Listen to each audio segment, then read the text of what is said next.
ஸ்ரீ சக்கரம் பக்தி மெய்யன்பர்கள் நேயர்கள் யாவருக்கும் பணிவான வணக்கங்கள். ஜோதிடர் சரவணாமிர்தம் வணக்கம் கூறி பேசுகிறேன். தைப்பூசம் என்றால் தை மாதத்தில் வரக்கூடிய பௌர்ணமி அன்று பூச நட்சத்திரமாக அமைகிறது. இதுவே தைப்பூசம் மிக மிக சிறப்பான ஒரு முருக ஆலயங்களும் சிவாலயங்களும் நன்றாக பூஜை புனஸ்காரங்கள் எல்லாம் சிறப்பாக நடக்கும். இப்பொழுது ஒரு சின்ன ஒரு புராண செய்திக்கு நாம் அனைவரும் செல்வோம் வாருங்கள். என்னவென்றால், சிவபெருமான் எல்லோருக்கும் வரங்களை அள்ளி வாரி வாரி தந்துவிட்டு பின்னால் அவர்களாலேயே சிரமப்படுவார். யார் என்ன கேட்டாலும் கொடுத்து விடுவார். அப்படி சூரபத்மன், சிங்கமுகன், தாரகாசுரன் இந்த 3 அசுரர்களும் கடும் தவம் செய்து சிவபெருமானை நோக்கி கடும் தவம் செய்து கொண்டிருக்கிறார்கள். அது சமயம் சிவபெருமான் இவருடைய பக்திக்கு மெச்சி காட்சி அளிக்கிறார். அப்பொழுது பார்த்தீர்கள் என்றால், யாரும் எங்களை வெல்ல முடியாத அளவுக்கு 3 உலகங்களும் எல்லா உலகமும் எங்களுக்கு அடிபணிய வேண்டும், இந்த வரத்தை நீங்கள் எனக்கு தர வேண்டும். சரி, தந்தேன் என்று சிவபெருமான் கூறிவிட்டு மறைந்து விடுகிறார். வரத்தை பெற்ற மமதை, அகங்காரம், மானவம் சாதாரணமாகவே அரக்கர்கள் யாருக்கும் அடிபணிய மாட்டார்கள். இப்பொழுது கூடுதலான வரங்களை பெற்றுவிட்ட காரணத்தினால் அங்கிருந்து ஆர்ப்பாட்டம், கொக்கரிப்பு மற்றும் எல்லாம் வந்து கொண்டிருக்கிறார்கள்.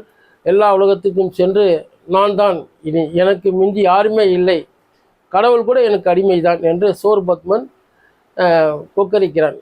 அது சமயம் எதிரில் வருகின்ற அந்த தேவர்கள், தேவ கன்னிகள் அத்தனை பேரையும் அடக்கி ஒடுக்கி அவர்களை சித்திரவதை செய்கிறான். அத்தனை பேரையும் அங்கு தன்னுடைய சிறைசாலையில் அவர்களை அடைத்து விடுகிறான். எல்லோரும் வந்து சிவபெருமானிடம் முறையிடுகிறார்கள். சாமி, இந்த அரக்கர்கள் துன்பத்திற்கு ஒரு அளவே இல்லையா?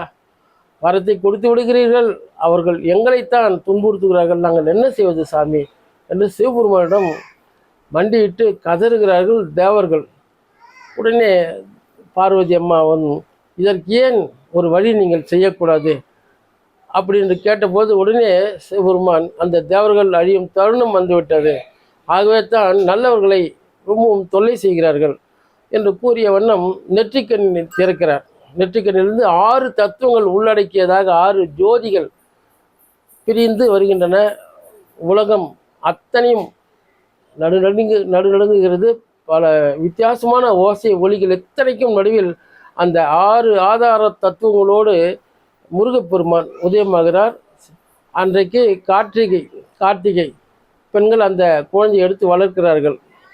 தாமரை தடாகத்தில் அங்கு 6 மலர்களில் 6 தத்துவங்கள், 6 முருகப்பெருமான் அங்கு உதயமாகிறார். குழந்தை மழலை பருவமாக இருந்து அவர்களை எடுத்து வளர்ப்பது பல விதமான வேதங்கள் மற்றும் பல கலைகளையும் கற்றுத்தந்து கொண்டிருப்பவர்கள் அந்த கார்த்திகை பெண்கள் தான்.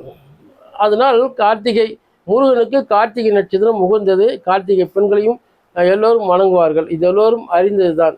ஆக சீராட்டி பாராட்டி அவர்கள் வளர்க்கிறார்கள். தருணம் வரும் சமயத்தில் அன்னை பார்வதி 6 முகங்கள் கொண்ட 6 சிறுவர்களை, முருகப்பெருமான்களை கட்டி அணைக்கிறார். ஒரே உருவம் 6 முகம் ஆக தெரிகிறது. ஆக 6 முகம், அதற்கு தான் 6 முகம் என்று முருகப்பெருமானுக்கு இன்னும் ஒரு பெயர், சிறப்பான ஒரு பெயர் வருகிறது. அப்படி இருக்கும் காலத்தில் இந்த முருகப்பெருமானுடைய சக்தி வேல், வெற்றிவேல், வீரவேல் அன்னை பார்வதி முருகப்பெருமானுக்கு வழங்கியது அந்த பூச நட்சத்திரத்து அன்றுதான். ஆகவே இந்த பல சிறப்புகளை உடைய முருகப்பெருமான் சூரபத்மன் மற்றும் தாரகாசுரன் மற்ற எல்லோரையும் அழித்து தேவர்களை காக்கின்றார்கள். ஆக அந்த பூச நட்சத்திரம் எவ்வளவு சிறப்பு வாய்ந்தது. இறைவனே அங்கு வந்து அந்த நட்சத்திரத்துக்கு பெருமை தந்தார்கள். தேவகுருவான பிரகஸ்பதி தோன்றியதும் அந்த பூச நட்சத்திரம்தான். அதே போன்று சிதம்பரத்தில் சிவபெருமானும் அன்னை பார்வதி அம்மா, உமா மகேஸ்வரி அம்மா இருவரும் சேர்ந்து நாட்டியங்கள் ஆடியதும் ஆக பிரசித்தி பெற்ற அந்த நடனம் சிதம்பரத்தில் அரங்கேற்றமானது. சிதம்பரத்தில் நடந்தது. அன்றைக்கும் பூச நட்சத்திரம்தான். ஆக உலகிலேயே முதலில் நீர் தத்துவம், நீர் தான் உற்பத்தியானது. அந்த நீரிலிருந்து பல உயிர்கள் முதலில் உருவாக்கப்படுவது நீரிலிருந்து தான். அன்றைக்கும் பூச நட்சத்திரம். ஆகவே இது சொல்ல வந்தது, பூச நட்சத்திரம் உலகத்திற்கு ரொம்பவும் சிறப்பான நட்சத்திரம். அதே போன்று இந்த பூச நட்சத்திரத்து அன்று நீர் தத்துவத்தின் பிரகாரம் நீரில் உயிரினங்கள் முதலாக தோன்றியது. அதனால்தான் முருக ஆலயங்கள், சிவாலயங்கள் மற்றும் முருகனுடைய ஆலயங்கள் அத்தனையிலும் பார்த்தீங்கன்னா தெப்போற்சவம் நடக்கும். தெப்பத்தில் இறைவனை உட்கார வைத்து அமர வைத்து உற்சவம் மிகவும் சிறப்பாக எல்லா முருகத்தலங்களிலும் அறுபடை வீடுகளிலும் சிறப்பாக நடந்து கொண்டிருக்கும். ஆக இப்போ நாம் இன்னும் ஒரு கதைக்கு, புராண நிகழ்ச்சிக்கு நாம் செல்வோம். ஆக ஒரு பழங்காலத்தில் பார்த்தீர்கள் என்றால் கல்கி முகி என்னும் ஒரு அரக்கி இருந்தார். அந்த அரக்கி சிறந்த சிவபக்தை. சொல்ல வந்த விஷயம் என்னவென்றால், எந்த ஒரு சிவனடியாரும் முறைப்படி சிறப்பாக அந்த சிவ பூஜையில் பயணம் செய்யவில்லை என்றால், பூஜை செய்யவில்லை என்றால் அந்த அரக்கி சும்மா இருக்க மாட்டார். ஏனென்றால் அவர் சிறந்த சிவபக்தை. அதனால் கடனுக்காகவும் ஏதோ அந்த நேரத்தில் ஒரு பூஜை செய்ய வேண்டுமே என்ற ஒரு போலித்தனமான செயல்கள் யார் செய்து கொண்டாலும் அந்த சிவனடியார்களை அப்படியே தூக்கி சென்று ஒரு குகையில் அடைத்து விடுவார்.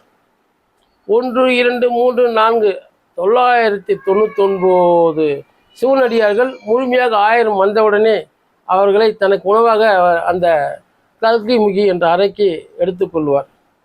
இது வழக்கமாக நடந்து கொண்டு இருப்பது தான்.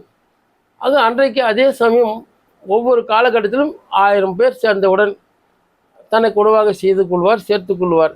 அப்படி இருக்கும்பொழுது இந்த தருணத்தில் அந்த மாதிரி ஒரு பிரிதொரு நேரத்தில் மறுபடியும் என்ன பண்ணார், இந்த ஒவ்வொரு சரியான பூஜை செய்யாத அந்த சிவனடியார்களை அப்படியே தூக்கி சென்று தன்னுடைய குகையில் அடைத்து வைப்பார்.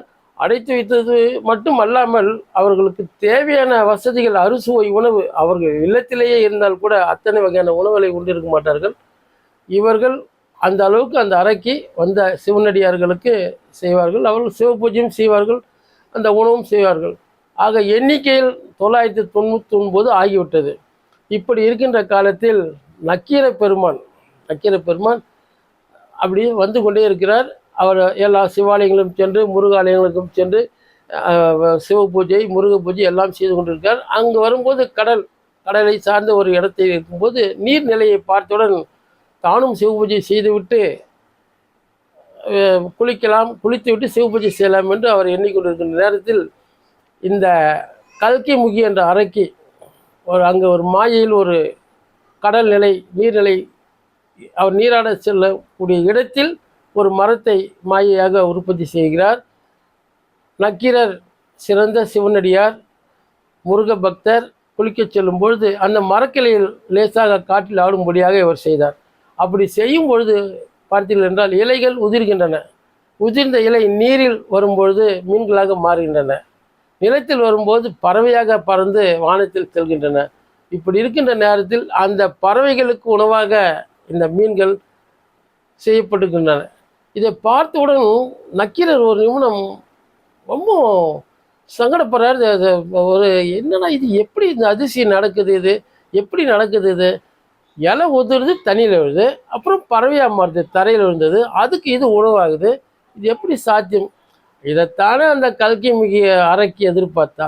உடனே என்ன பண்ணாங்க, நீ சிவ பூஜையில் சரியானபடி நாட்டம் செலுத்தவில்லை என்று நக்கீரரையே தூக்கி சென்று புகையில் 999 + நக்கீரர் 1000 வந்திருக்கின்ற அங்கே தங்கியிருக்கின்ற மற்றவர்கள் அத்தனை பேரும் கொதித்தெழுந்து விட்டார்கள். 1000 பேர் வந்தால் தானே இவங்க தனக்கு உணவாக்கி கொள்வாள். இந்த பாவி நீ ஏன் வந்த நக்கீரா அப்படின்னு சாமிக்கிட்டே வந்து அவங்க கோவப்பட்டாங்க.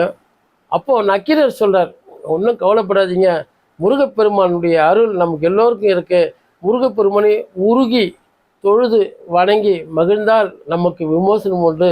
அன்றைக்கு கூட அந்த தேவர்களுக்கும் மசுரர்களுக்கும் நடந்த போரில் அடைத்து வைக்கப்பட்டிருந்த தேவர்களை முருகப்பெருமான் மலை குகையிலிருந்து தன்னுடைய வேல் சக்தி வேலால் காப்பாற்றினார். ஆகவே நீங்கள் கவலைப்படாதீர்கள், நம்ம மனம் உருக்குமுடன் முருகப்பெருமானை எரிஞ்சி கெஞ்சுவோம், வாருங்கள், பிரார்த்தனை செய்வோம் என கூறும்பொழுது மகிழ்ந்தார்கள். அப்படி கூட இருக்குமா, இருக்கிறதா? ஆம் அப்படின்னு சொல்லிட்டு அவர் அன்னைக்கு எல்லோருமே வந்து பக்தி உருக்கமுடன் செய்தார். சக்தி வேலை கொண்டு அந்த மலையை துடைத்து உடைத்து அத்தனை பேரையும் 1000 பேரையும் முருகப்பெருமான் காத்தார். இத்தனை சக்தி வாய்ந்த அந்த 1000 பேர் கொள்ளக்கூடிய மலை எங்கே இருக்கிறது? அந்த மலை மலேசியாவில் 10 மலை என்று சொல்லப்படுகிறது. அந்த 10 மலையில் முருகப்பெருமான் இந்த சிவனடிகளை முருக பக்தர்களை காத்து ரட்சித்ததாக புராணங்கள் செய்திகள் சொல்லுகின்றன. ஆக 10 மலை என்பது அங்கே முருகப்பெருமான் எல்லோருக்கும் தெரியும். அந்த முருகப்பெருமான் பக்கத்தில் இருக்கிற சைனாக்காரன் கூட பார்த்தீங்கன்னாக்கா நம்ம தமிழால் கூட செய்கிற அளவுக்கு, அதோட மிக உயர்ந்த அளவுக்கு தமிழ் மக்களே பொறாமைப்படக்கூடிய அளவுக்கு முருகப்பெருமானுக்கு சிறந்த காவடி எடுப்பது, பால் குடம் எடுப்பது. அங்கே நம்ம சைனாக்காரன்றது நம்ம வேறு விதமாக நினைக்கிறோம். ஆனால் அந்த சைன மக்களே முருக பக்தராக மாறி அங்கே மலேசியாவில் கோலாலம்பூர் பக்கத்தில் ஒரு 15-16 கிலோமீட்டரில் அந்த இடம் இருக்குது. அங்கே சிறப்பானபடி இன்றைக்கி கூட நீங்கள் மற்ற பக்தி சேனலில் போய் பார்த்தீங்கன்னா கோலாலம்பூர் அந்த 10 மலை மலேசியாவுடைய செய்திகள் வரும். ஆக இந்த தைப்பூசம் மிக மிக சிறப்பானது. முருக பூஜைக்கும் மகிழ்ச்சியானது. மேலும் தைப்பூசம் இந்த நன்னாளில் முருகப்பெருமானின் பெருமைகள் அனைத்தும் நாம் உணர்ந்தோம், தெரிந்து கொண்டோம். ஆகவே பக்தி சேனலில் இதை பார்த்து கொண்டிருக்கும் ஸ்ரீ பக்தி சேனல் மெய்யன்பர்கள் அனைவரும் முருகப்பெருமானின் அருளை பெற்று வாழ்வாங்கு வாழ வேண்டும். உங்களுடைய அருள் விழி பார்வையில் படும் அத்தனை மெய்யன்பர்களும் 16 செல்வங்களும் பெற வேண்டும் என்று முருகப்பெருமானை பிரார்த்தித்து உங்களிடமிருந்து விடைபெறுகிறேன். சரவணாமிர்தம், ஜோதிடர். நன்றி, வணக்கம்.